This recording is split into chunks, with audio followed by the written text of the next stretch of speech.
صلی اللہ علیہ وسلم۔ بسم اللہ الرحمن الرحیم۔ بدائے منظوم کی کلاس میں خوش آمدید۔ آج کا سبق وضو کو توڑنے والی چیزوں کے بیان میں ہے۔ ایسی چیزوں کا بیان ہے جن سے وضو ٹوٹ جاتا ہے۔ اس موضوع پر مشتمل جو عنوان ہے ذرا اس کو دیکھیے۔ ناقضات وضو بگویم بات۔ ناقضات ان کی جمع ہے ناقضات۔ ناقضات ان کہتے ہیں توڑنے والی، تو ناقضات توڑنے والیاں، ناقضات وضو کو توڑنے والیاں۔ بگویم میں کہتا ہوں، یہ گفتن کہنا گوید مضارع ہے، اور گوید کی گردان جب ہم نے کی تو گوید، گویند، گوئی، گوید، گویم، گویم، گویم اس کے اوپر با زائد داخل ہوئی تو بگویم ہو گیا۔ بگویم میں کہتا ہوں، باتو تجھ سے، میں تجھ سے وضو کو توڑنے والی چیزیں بیان کرتا ہوں۔ پہلا شعر پڑھیے۔ پہلے شعر میں ہے، ہرچ از مخرجین گشت ایاں، ہست جز باد پیش ناقض آں۔ ہرچ جو کچھ، از مخرجین دو مخرجوں سے، نکلنے کی دو جگہ۔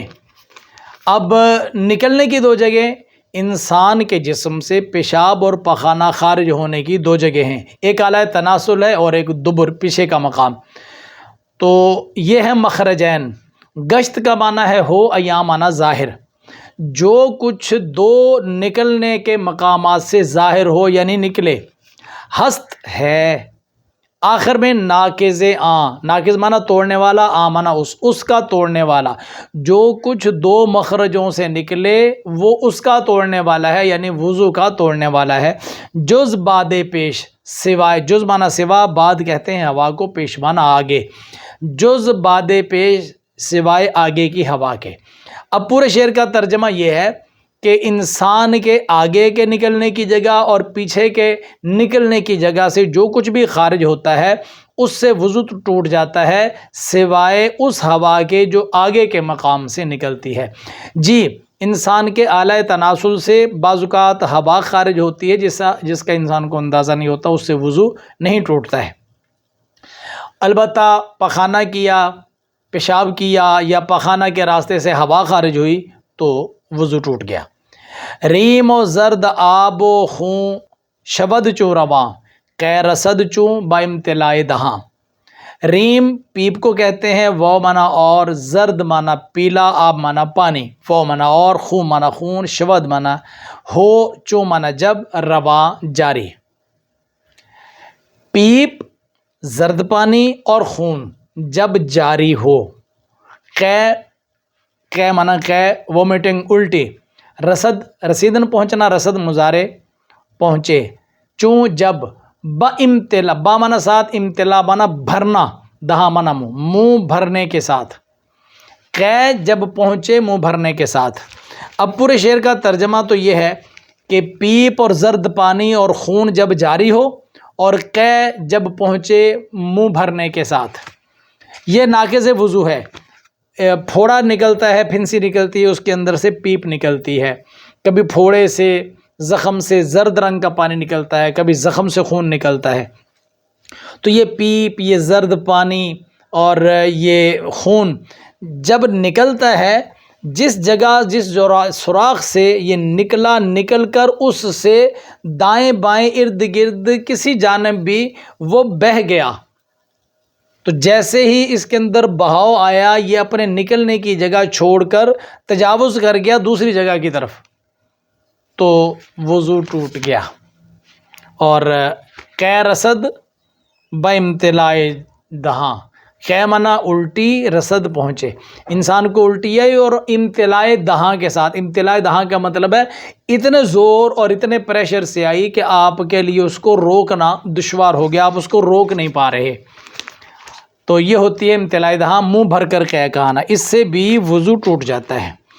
ہاں، اس سے روزہ نہیں ٹوٹتا، یہ روزے کے بیان میں ہم آگے انشاءاللہ گفتگو کریں گے کہ قے آنے سے روزہ نہیں ٹوٹتا، چاہے تھوڑی ہو یا زیادہ ہو، منہ بھر کر بھی ہو۔ پھر بھی روزہ نہیں ٹوٹتا۔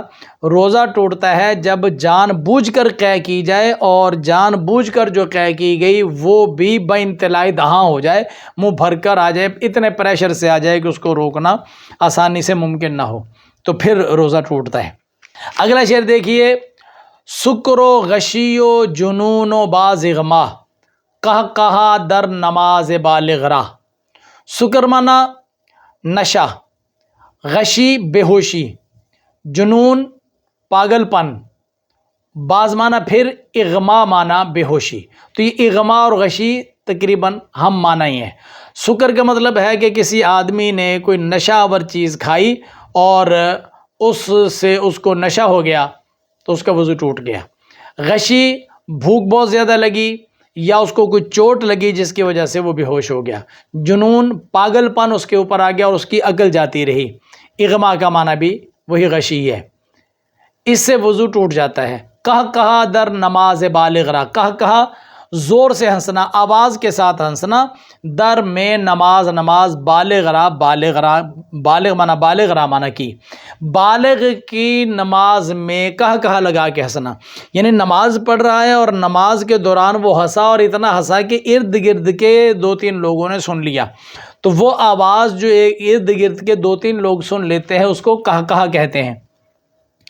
اچھا، نماز ٹوٹ جاتی ہے کہا لگانے سے، لیکن اگلے شعر کے اندر اس کی تھوڑی وضاحت بھی موجود ہے، اس کو بھی غور سے سنیے۔ لیکن این قید در نماز داں کہ بود سجدائے رکوع دراں۔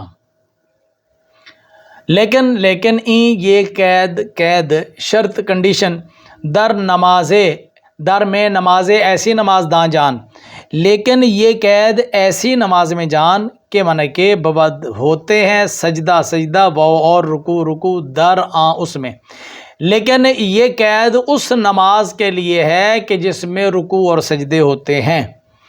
یعنی کہا لگا کر جو نماز ٹوٹتی ہے وہ ایسی نماز جس نماز میں ہم رکوع بھی کرتے ہیں، جس نماز کے سجدے بھی ہوتے ہیں۔ رکوع اور سجود والی نماز جب ہم نے پڑھی اور پڑھ رہے ہیں اور اس کے دوران کہا لگا کر اگر ہم ہنسے ہیں تو وہ نماز ٹوٹ جاتی ہے۔ اگلا شعر سنیے، جمع فرجین مرد و زن عریاں، می کند در وضو ہر دو زیاں۔ جمع مانا جمع، فرجین فرج شرمگاہ کو کہتے ہیں، اور فرجین 2 شرمگاہیں، مرد و اور زن عورت، عریاں ننگے، می کند کرتا ہے در وضو میں ہر دونوں کے زیاں نقصان۔ جمع ہو جانا، مرد اور عورت ننگوں کے 2 شرمگاہیں کر دیتی ہیں دونوں کے وضو میں نقصان۔